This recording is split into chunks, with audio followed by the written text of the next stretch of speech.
Hi folks, Canadian Prepper here. I want to dedicate this video to a longtime subscriber of mine, Jamie Hitt. I'm not sure if that's how you pronounce the last name, it might be Height. But this fella really, I've always encouraged him to make a YouTube channel. I know he has one made. He's not posting a lot to there yet, because I can tell you the caliber of this guy's comments on my videos, they're so insightful. They provide such clarity on these issues. I just want to read you one of the comments that he posted on a recent video that I made called Martial Law Can Happen in the United States. And I want you to know that all of the comments that Jamie makes on my videos are more or less to this intellectual standard. So let me read this, but I'm going to first give you a quick context to what he's talking about here. It's in reference to a video I did, which was a response to a video done by Reality Survival. Now, Reality Survival in his video argues that martial law cannot happen in America, mainly due to the military being outnumbered, and he cites a bunch of examples. And of course, I provide a response video in which I respectfully disagree, and I provide a couple of reasons why I disagree, why I think martial law can happen. Go and watch those two videos to get a context for this comment. Now, here's the comment. As to the numbers dilemma for imposing nationwide martial law, I see the key points as the following. Coast to coast, the vast majority of people would simply comply. Without question, they would do as instructed, regardless of political affiliation or background, especially once they become aware of the fact that fingers are on the triggers with orders to shoot. And quite frankly, those who indeed choose to contest the order would never get the chance to organize and conduct their asymmetric anything. Not to mention all the usual suspects, such as militias, would have been quietly neutralized hours or days prior to the order of martial law. Make no mistake, they know who the trouble causers are and exactly where to find them. So that being said, I'm sorry guys, but the need for inexplicably large numbers just isn't accurate. And I'm also very sorry, but this would not be a game of arrest and detain when the guns come out against the law enforcement and military. There would be a body count, not an arrest list. Think about it. Now, I just want to intervene here and say that this is something I forgot to mention in my initial video, and it's basically that YouTube, social media, the internet, the surveillance state, the panopticon with which we live in, has provided the powers that be with so much information about us. They're obviously in most cases, not all, but in most cases going to be able to predict, as Jamie says here, who the troublemakers are, because basically we've disavowed all of our information, and those of us who are off the grid, well, they probably have a list of people who are off the grid and where they're located. Don't forget, there's satellites in the sky that can read what you're looking at on your smartphone in real time. Full HD video. I watched a video the other day about how they have this new system where basically you have a satellite recording everything that happens in a city non-stop. It's something like 1 million terabytes a day or some crazy amount of information is recorded, and of course it's looped so they don't store all that constantly, but it's just saying that they can surveil in real time HD aerial footage of an area and essentially see everything that goes on. And before anybody calls me a shill and says, oh, you're so defeatist and you're so pessimistic about the potential for people to resist and overcome some state of martial law, I believe that on a long enough timeline, under the right conditions, the weaknesses of these dictatorships will become apparent and you can exploit that opportunity. But that's not just going to happen overnight. It's not that I'm trying to be overly cautious or pessimistic, it's just that you have to first understand the reality of what you're up against before you can effectively confront it and challenge it. So I'm going to carry on with Jamie's comment. Only a minuscule fraction of combatants would remain to oppose the order, and sadly, if they attempted to meet force with force, that engagement would be both brief and tragic. They would be better served to attempt escape or to go around in favor of surviving to fight much later when a better opportunity presents itself. Certainly, there would be pockets of resistance resulting in standoffs, but again, these would be short-lived and tragic. In short, there may be 320 million Americans and half of them may be armed, but that does not mean they are wanting or willing to fight. How many are disabled, too young, too old, too sick, too weak, too fat, too pregnant? Any of those with perfect health, do we assume they are willing? After all, what is being truly asked of them? Stay in your house, stay off the road, stay glued to your TVs, radios, and devices to await further instructions from the authorities. They'll fold like wet newspapers and obey like they've been trained to their whole lives. Posse Comitatus has loopholes, and even more loopholes have been added over the years. Not to mention, I ask everyone to think about the oath taken by these men and women, both foreign and domestic, in bold letters. That tells you everything you need to know right there. All they need is a simple pep talk explaining how and why their orders are justifiable and authentic. There will be plenty of shackles for those who wish to disobey, and promotions for those who don't. They would have been prepped for this weeks and months in advance as to why this has to be done, and how to control the law enforcement and military that might question the order. They'll have a plan. And of course, there would be all the necessary propaganda in the world being used, whatever it takes to get the job done. Can it be done? Yes. Could a scenario ever arise that would call for it? Sadly, yes. We are not addressing the issue of probability or likelihood here. That is a topic for another day. But don't kid yourself for a moment. If it were to be deemed necessary, they have multiple plans for achieving coast-to-coast martial law in America. Several don't even require a single shot to be fired, and each plan incorporates international approval, as to prevent a multinational liberation force from invading the country on behalf of the American citizenry. And here's the kicker, now that I have thought more about it. Even if it was an obviously unconstitutional act of tyranny with all 320 million Americans fighting back, it may take some time and effort, but the military still wins in that scenario. The people simply do not have the training, equipment, supplies, or skills necessary. They are simply not organized under a chain of command with a plan for communications, tactics, or strategies.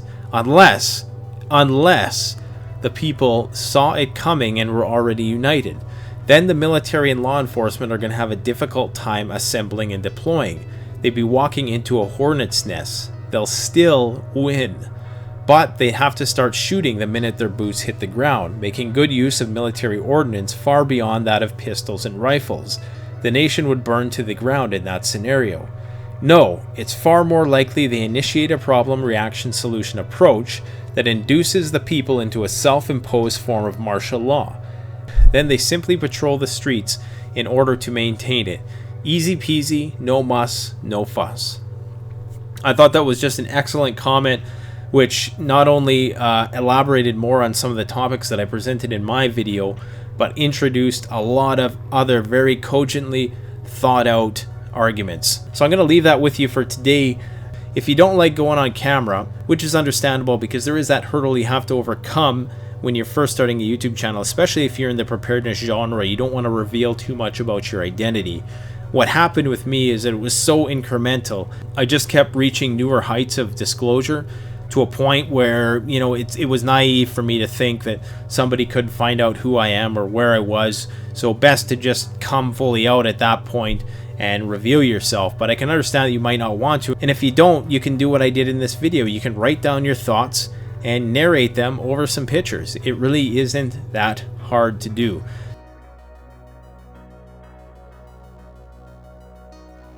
There's a very dangerous train of thought in American culture which insists that it could never happen here. What happened in Nazi Germany could never happen here. What happened in all the military dictatorships around the world could never happen here because we, the patriots, are somehow different. There's this notion of the American spirit, and my goal with this discussion is not in any way, shape, or form to demean Americans. To paint all Americans with a broad stroke in the first place would be one of the most ridiculous overgeneralizations and fallacious ways to reason possible. So that's by all means not what I'm doing. I'm just talking about a convention and a sticking point that I see with a lot of people's understanding of why martial law could transpire in the United States. People have this notion, particularly people who've served in law enforcement, it seems, a lot of the veterans. A few hundred years ago, there was the American Constitution after the American Revolution, and they fought off the British. A lot of people cling to this, and they define themselves through this, even though since that time, very little has arguably been done to continue that tradition. You could argue, in fact, that freedom has been eroding since that point, except for the enslaved and various subjugated groups at the time. Generally speaking, government has gotten bigger and bigger and bigger. And the wars, America has been in a constant state of war in an attempt to police the planet with the Pax Americana since World War II. So my only question is, if people pride themselves so much on this ideal of freedom and liberty, where is that when America illegally attacks another country, another sovereign country, be it Iraq or Syria or Libya or any of these countries, Afghanistan? Where is that non-interventionist libertarian spirit that really initiated the United States? Because remember, Britain wanted to control the United States, just like the United States now apparently wants to control a lot of the rest of the world. Now, when I say the United States, I don't want people to get all patriotic on me. When I say the United States, Canadian is basically synonymous with the United States, because wherever the United States go, we inevitably follow. Even though we may disagree with the Iraq war on paper, that doesn't disrupt our trading with the United States. Therefore, Canadians are as complicit as Americans. So I don't want this to seem like a Canadian attacking American things. When I say American, I truly mean North American, as in all of the Americas. We're all complicit in this. So please don't take this personally and get all patriotic. And if you do, I need you to understand something, that is part of the whole brainwashing paradigm. This idea that it can happen here because we're somehow different and special is the fuel for the whole military-industrial complex war machine that tries to bring freedom to everybody who needs freeing. And this notion that all of this information that we're putting out, this vast wealth of information, from social media to your credit score, your transaction history. The internet tells Google so much about your personality based on your search history, based on what you watch, how long you watch it, where you hover your cursor over on a part of the screen, what you click on first. Google has a psychological profile, or at least they have the ingredients to create a psychological profile on you. And the level of ignorance required to think that that power is just laying dormant and not being utilized, and that the powers that be would not try to capitalize on that if they needed to, or are not doing it right now behind the scenes, is utterly naive. It's very, very naive. It's very naive for you to think that you are not a victim of brainwashing. The core sentiment of the constitutionalist mentality is a beautiful one, but how it is exploited and how it's perverted in order to do the complete opposite of what it purports in going around trying to police the planet and restricting your own civil liberties at home with the militarization of the police, the prison industrial complex. You have the most people in jail in the world, in the United States. Very few other places in the world would permit the killing of an unarmed man without going into a full-scale general strike and riot by the police. Like I said in the last videos, you look at all those people in the Middle Eastern countries, European countries, when shit hits the fan down there, they go, and when they protest, they mean business.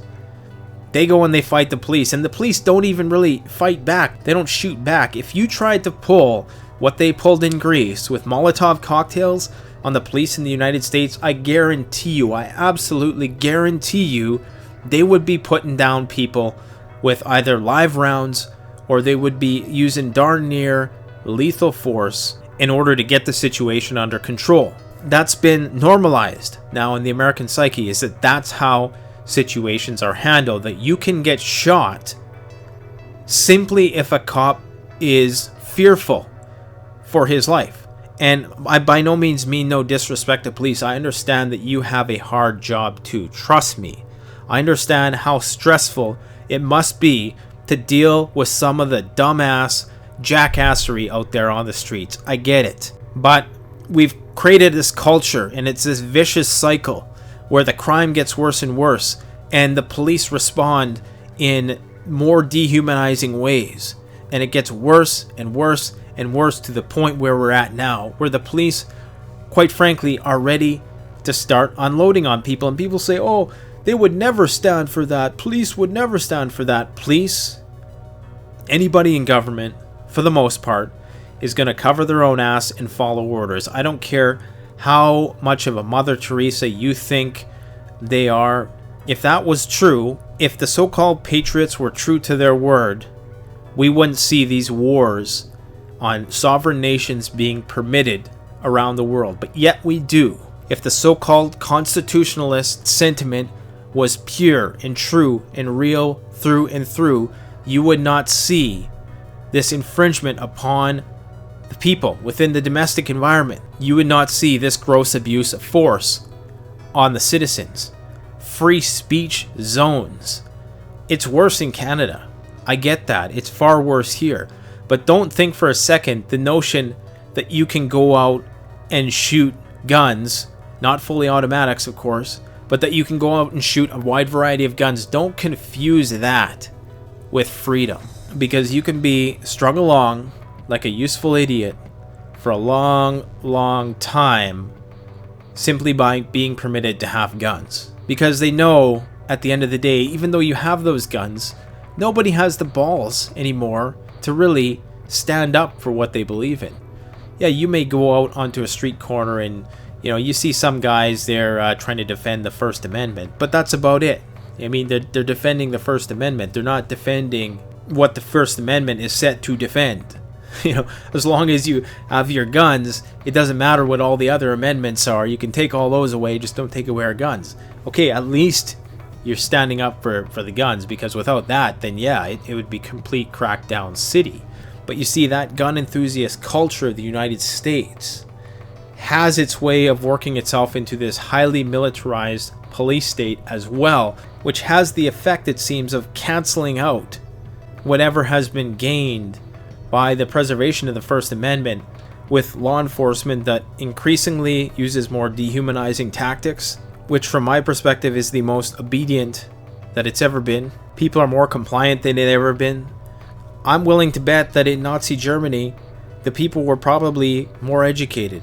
I mean, look at YouTube's trending feed, and yet they still had succumbed to the charismatic oratory of one man who wanted to conquer the world. So I just challenge you to think outside the box. If you find yourself triggered by this message, you need to ask yourself, is the triggering a result of some kind of conditioning?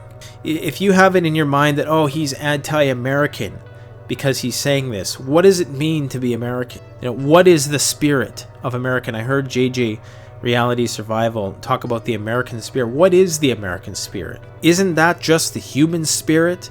I get that there's collectivist cultures out there who pride themselves on the more communal aspects of our existence, like China. You know, it's collectivist culture. Psychological studies show that children will prefer to be in a group if they're Chinese children than American children, who prefer to be separate from the group, an individual. I get that. So there is that individualist mentality, but that's nothing that's uniquely American. That's individualism. So what is this American spirit? As much as nationalism may be a protection against the globalist conspiracy, quote-unquote globalist experiency, it's still rooted in emotion. It's not rooted in fact. It's not rooted in reason. It's like, my team is better than your team because I was born in this town and you were born in that town. That's what it is. Maybe there's a certain set of values attached to that, but what I'm saying is that those values are things that we in Canada value. I'm sure those are things that many people in Europe value. I'm sure the values of justice, liberty are something that everybody values, but it's just expressed in different ways in different countries. Now, before you click the hate button, like many of you are probably contemplating doing, understand why I make these videos. The reason why I make videos like this is not to put people down, but it's to make you aware of the fact that we are not immune to the things that have happened throughout history in the United States, in Canada. Again, when I say United States, I'm talking about Canada too. We are joined at the hip. We are not immune to those things that have happened throughout history. And to have this righteous and haughty attitude that it could never happen here could be one of the biggest strategic mistakes you make. People will likely follow orders. That is why there is a chain of command. A lot of people are going to say, oh, you're defeatist, you're blah, blah, blah. But you don't, until you understand your enemy, you're helpless against it. Those who are most helplessly enslaved are those who think they are free, but they're not. Do you understand that? Those who are most helplessly enslaved are the ones who think they are free when they're actually not free. So the first step to putting yourself in a position where you might be able to combat that level of tyranny is to understand that it's possible, and to understand that we're not immune. To have this pie in the sky fantasy that it can never happen here because the Patriots will make sure that it never happens and all this nonsense, that's not rooted in reality. That's an ideal you have, and it's what I would hope for also, but it's not guaranteed. Upon recognizing that the system we live in is flawed, then we can start being optimistic about our capabilities to resist it. But if you don't know what you're up against, the fact that probably any social deviant, political deviant, ideological, religious deviant in this society is known about, because you leave a track record on the internet. There's so many different apps that you allow. You probably don't scroll through the terms of service, like I don't, most people don't, but for the large majority of those apps that you allow on your phone, they can record you at any time. You give them the right to record what you're saying at any given time. It's a well-known fact that you can be traced by your cell phone even when your phone is off. Hell, probably even when the battery's out now, who knows? They can listen in on what you're saying at any given time. In your most private moments, I would venture to say that they probably know people better than they know themselves, because most people don't really know themselves that well. Most people rely on others to give them feedback about who they are. Some people have a high degree of self-efficacy. In a society that's run on vanity and validation from others, I think a lot of us rely on other people to tell us exactly who we are. We define ourselves through other people. But with all of this technology that we enjoy right now, there's a cost. For every contract we enter into, we give something away. Your smartphone is a digital leash, and almost everybody has a smartphone nowadays. These things have been made so ubiquitous and so cheap now because they want everybody to have one. They want everybody to be on the grid, to be on the radar, to be a blip on the radar. Even if you live off grid, you have to pay taxes. Well, how can you pay taxes if you don't have a job, if you don't deal in American dollars? It's impossible. Now, there's going to be somebody who comes on the video and says, you're a tinfoil hat wearing conspiracy theorist. And number one, that's not an argument.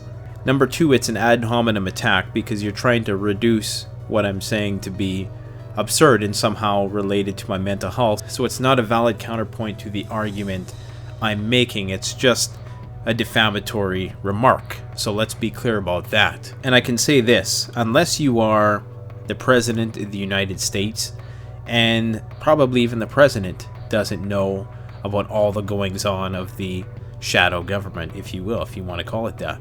Because let's be honest, there are things that are top secret, and necessarily so. I can guarantee you, without even knowing where they are or that they actually exist, that there are deep underground military bases in the United States that nobody knows about, that the civilian population and the better part of the law enforcement and the military aren't even aware of. They can't be known about because if they were known about, then the USA's enemies would know about them and they would be able to target these places, making a World War III scenario or even just a invasion of the United States scenario less winnable. It's plain common sense. Things like this are declassified all the time, decades after they build these bunkers under places like hotels and mountains and whatnot. They declassify these things because they become obsolete. If they're telling you something exists, then there's something else that they don't want you to know. And I, as a civilian, can respect the fact that they have to do that. You would have to be a really shitty military strategist to not see the value to keeping plans for continuity of government secret. And quite frankly, anybody of sound mind who's less than a 5-star general who thinks that they are privy to the master plan is fooling themselves until they are ready to be made aware of it.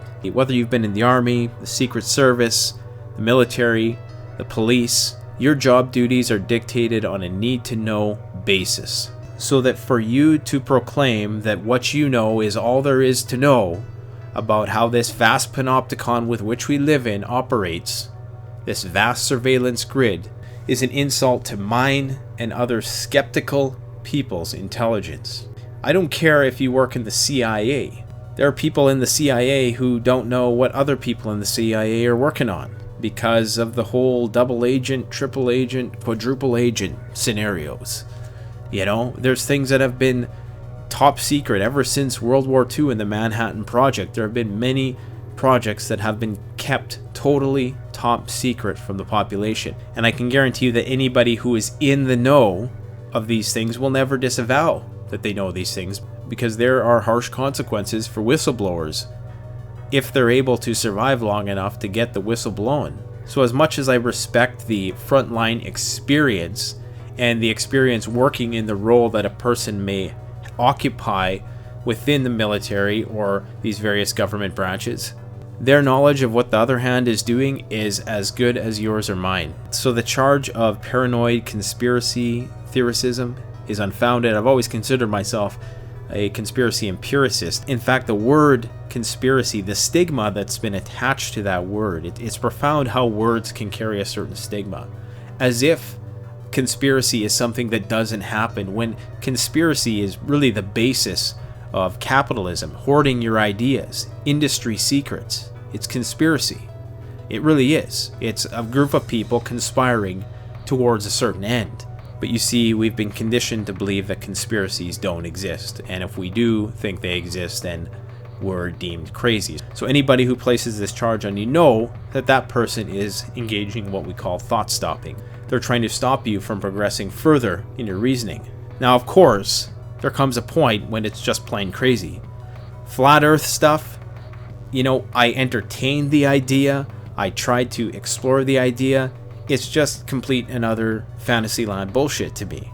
Obviously, you need to know when to draw the line with this stuff. But the notion that I'm sitting here paranoid about martial law is going to happen, like some of the shock jocks shamelessly exploit.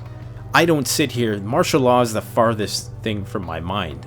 What I'm saying is that it could happen and it could be implemented on a massive scale, because the social psychological conditions are very present in American culture to allow it to foment. The soil is very fertile for that sort of thing. I don't lose a wink of sleep over it. There's nothing paranoid about what I'm saying. I'm saying that it is a possibility that could become a reality. That's it. But the more and more I talk to people about it, and the more people are in denial that it could ever happen, that does raise some concern for me. Because if you don't believe you can catch a certain disease, and you believe that you're immune to catching a disease when you're not, then you're probably going to partake in some risky behavior that's going to make you more prone to catching that disease.